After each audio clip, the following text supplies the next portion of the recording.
Assalamualaikum warahmatullahi wabarakatuh. Saya Haikal Khalil Gibran, berasal dari D3 Teknik Sipil. Tujuan saya di sini akan menjelaskan sedikit tentang pelajaran statika dengan dosen pengampu Pak Faisal STMT. Dalam sebuah perhitungan struktur, kita mengenal istilah tumpuan. Tumpuan adalah tempat bersandarnya konstruksi dan tempat bekerjanya reaksi. Jenis tumpuan yang digunakan berpengaruh terhadap jenis konstruksi. Jenis tumpuan yang sering digunakan dalam bangunan adalah tumpuan sendi, roll, dan jepit. Baik, kita masuki ke tumpuan sendi. Tumpuan sendi dapat menerima gaya dari segala arah, tetapi tidak mampu menahan momen. Dengan demikian, tumpuan sendi hanya mempunyai dua gaya reaksi, yaitu reaksi virtual RV dan reaksi horizontal RH. Tumpuan sendi. Tumpuan roll. Tumpuan roll hanya dapat menerima gaya tegak lurus dan tidak mampu menahan momen. Dengan demikian, tumpuan roll hanya dapat menahan suatu gaya reaksi yang tegak lurus dengan RV. Tumpuan roll. Tumpuan jepit. Tumpuan jepit dapat menahan gaya ke segala arah dan dapat menahan momen. Dengan demikian jepit mempunyai tiga reaksi, yaitu reaksi vertikal RV, reaksi horizontal RH, dan reaksi momen RM. Tumpuan jepit. Selanjutnya, gaya dan beban apa saja yang mempengaruhi jenis tumpuan di atas. Dalam perhitungan struktur, kita mengenai beberapa jenis beban. Beban pada struktur tersebut digunakan untuk menyederhanakan di dalam perhitungan analisis dan desain struktur.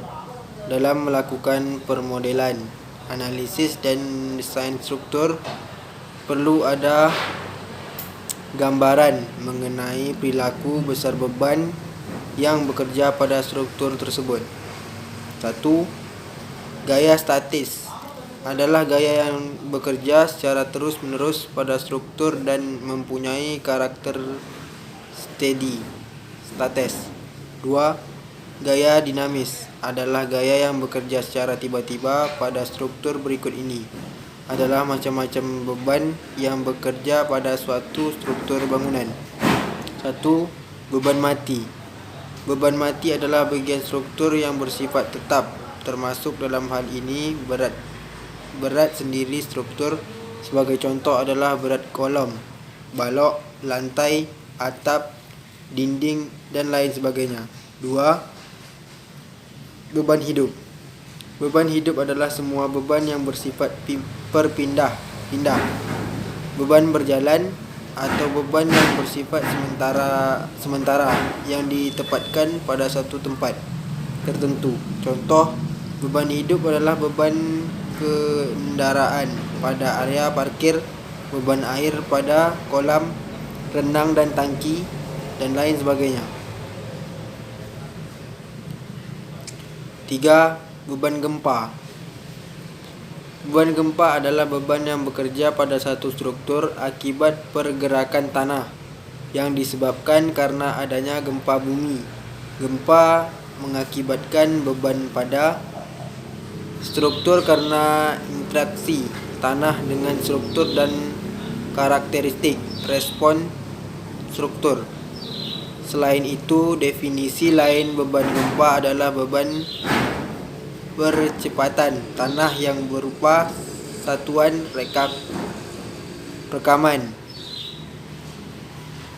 Percepatan tanah untuk suatu gempa tertentu, sehingga untuk setiap waktu tertentu akan mempunyai percepatan tanah tertentu. 4. Gempa angin. Beban angin adalah beban yang bekerja pada struktur akibat pengaruh struktur yang memblok arah aliran angin. sehingga energi kinetik angin akan dikonversi menjadi tekanan potensial yang menyebabkan terjadinya beban angin. Beban angin yang menekan mengisap bangunan adalah tidak menentu dan sukar dipastikan. Faktor-faktor penting yang mempengaruhi beban angin adalah kecepatan angin, kepadatan udara, permukaan bidang, dan bentuk dari bangunan. Bidang gambar adalah bidang yang akan digunakan untuk menempatkan seluruh gambar objek. Bidang gambar dibatasi oleh garis tepi. A. Bidang momen. Momen adalah gaya dikali jarak. Momen terjadi akibat bekerjanya gaya-gaya satu balok, yang mengakibatkan balok tersebut akan melentur dengan demikian serta bagian terluar akan mengalami tarikan dan serat. Bagian dalam akan mengalami perpendekan. Tekanan.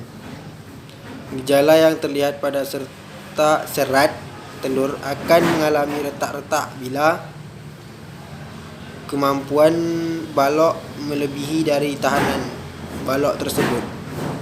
Bahkan yang lebih fatal, balok bisa patah.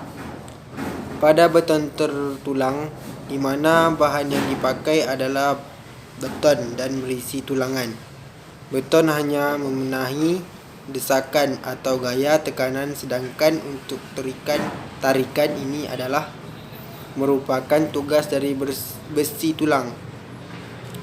Dengan demikian, pada serat terluar, daerah tarikan perlu diberikan tulang pokok untuk menjaga agar balok tersebut dapat menahan kombinasi pembenahan yang bekerja padanya. Momen M merupakan gaya P dengan satuan ton T dan jarak I dengan satuan meter M. Dari perkalian ini akan didapatkan satu momen, yaitu ton meter T.M. Pelaksanaan perhitungan momen ini juga memakai prinsip-prinsip kesetimbangan. Langkah untuk menentukan momen ini adalah penentuan reaksi. Selanjutnya, menentukan momen-momen pada setiap titik di mana gaya-gaya bekerja. Melalui momen-momen setiap titik yang didapatkan tersebut selanjutnya dapat digambarkan bidang momennya.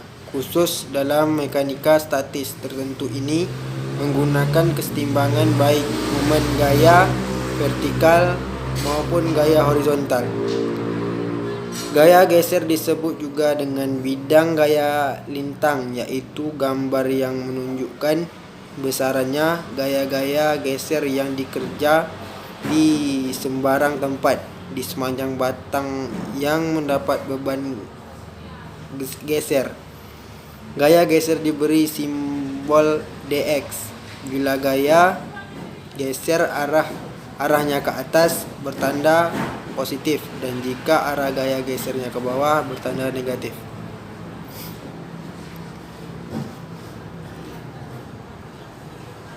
Baiklah, itu saja yang bisa dan saya dapat jelaskan.